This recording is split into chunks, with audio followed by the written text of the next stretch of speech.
Thinking of you, thinking of you.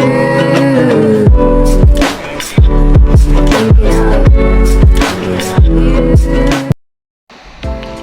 Assalamualaikum warahmatullahi wabarakatuh. Perkenalkan, nama saya Nurul Nadira dengan NIM 12 Saya dari Prodi Pendidikan Agama Islam Fakultas Tarbiyah dan Keguruan di UIN Sunan Gunung Jati Bandung.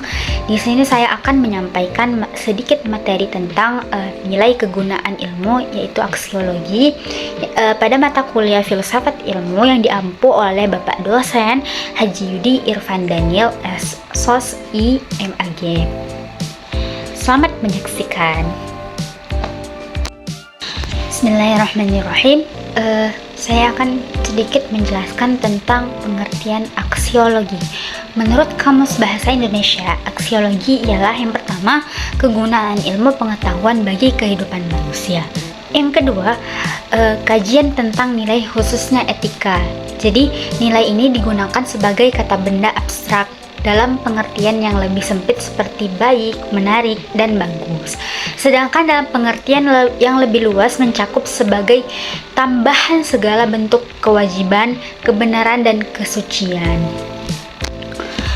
Nah, contohnya ketika kita berkata sebuah nilai atau nilai-nilai, ia sering dipakai untuk merujuk kepada sesuatu yang bernilai, seperti nilainya atau nilai dia. Nilai itu juga dipakai sebagai kata kerja dalam ekspresi menilai, memberi nilai, atau dinilai. Sedangkan menurut Wikipedia, aksiologi ini merupakan cabang filsafat ilmu yang mempertanyakan bagaimana manusia menggunakan ilmunya. Nah, ada juga aksiologi menurut para ahli. Yang pertama itu menurut Surya Sumantri ya. Aksiologi ini ialah teori nilai yang berkaitan dengan kegunaan dari pengetahuan yang diperoleh. Nah, yang kedua menurut Wibisono. Aksiologi ini ialah nilai-nilai sebagai Menurut Wibisono itu, aksiologi ialah nilai-nilai sebagai tolak ukur kebenaran, etika, dan moral sebagai dasar normatif penelitian dan penggalian serta penerapan ilmu. Nah, adapun Scheler mengonstruksikan aksiologi dengan praxeologi, yaitu suatu teori dasar tentang tindakan tetapi lebih sering dikonstruksikan dengan teologi, yaitu suatu teori mengenai tindakan baik secara moral. Lalu ada konsep nilai dalam aksiologi. Nah, dalam pembahasan aksiologi ini kan nilai menjadi fokus utama ya, karena nilai dipahami sebagai pandangan, cita-cita, adat, kebiasaan, dan lain-lain yang menimbulkan tanggapan emosional pada seseorang atau masyarakat tertentu. Dalam filsafat juga nilai akan berkaitan dengan logika, etika, estetika. Nah, logika yang akan menjawab tentang persoalan nilai kebenaran, sehingga dengan logika akan diperoleh sebuah keruntutan. Nah, di sini etika akan berbicara mengenai nilai kebenaran, yaitu antara yang pantas dan tidak pantas, antara yang baik dan tidak baik. Adapun estetika yang akan mengupas tentang nilai keindahan atau kejelekan. Estetika juga biasanya erat berkaitan dengan karya seni.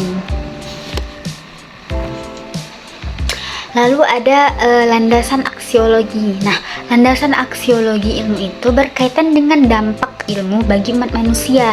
Persoalan utama yang mengedepankan di sini ialah apa manfaat atau untuk apa ilmu bagi manusia.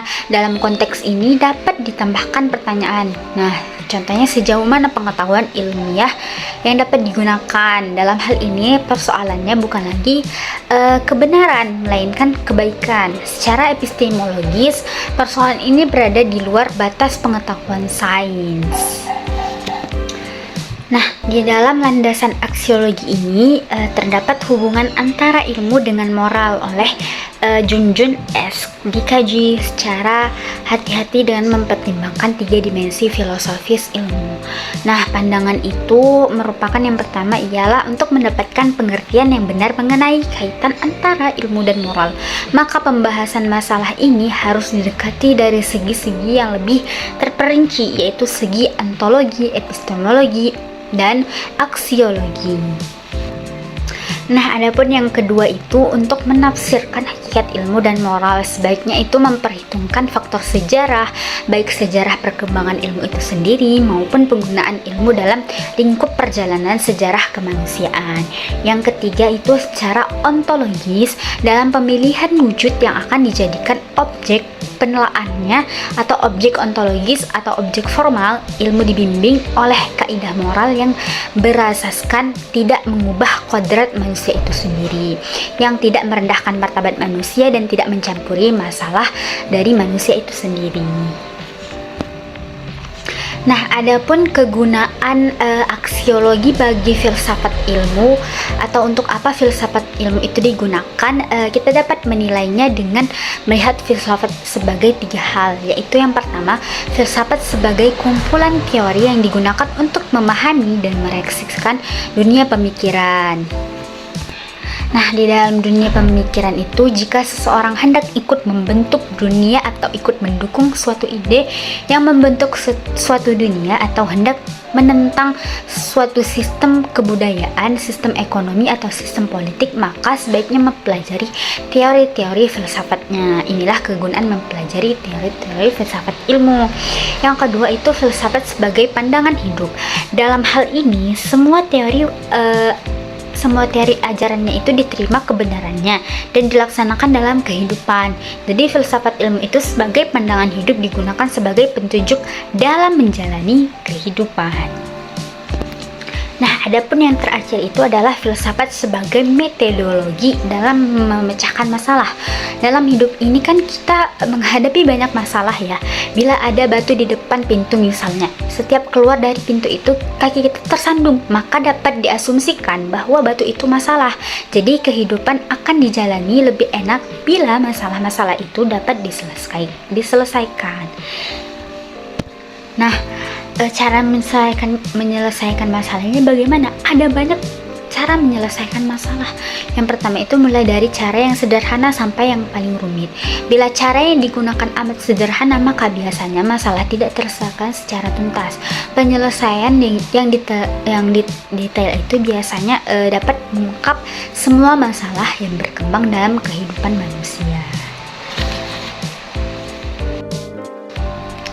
Alhamdulillah, sekian penjelasan ringkas dari saya. Semoga bisa dapat dipahami dan dimengerti dan bermanfaat bagi teman-teman semua.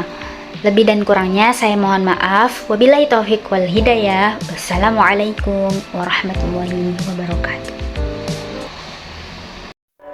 Thinking of you, thinking of you.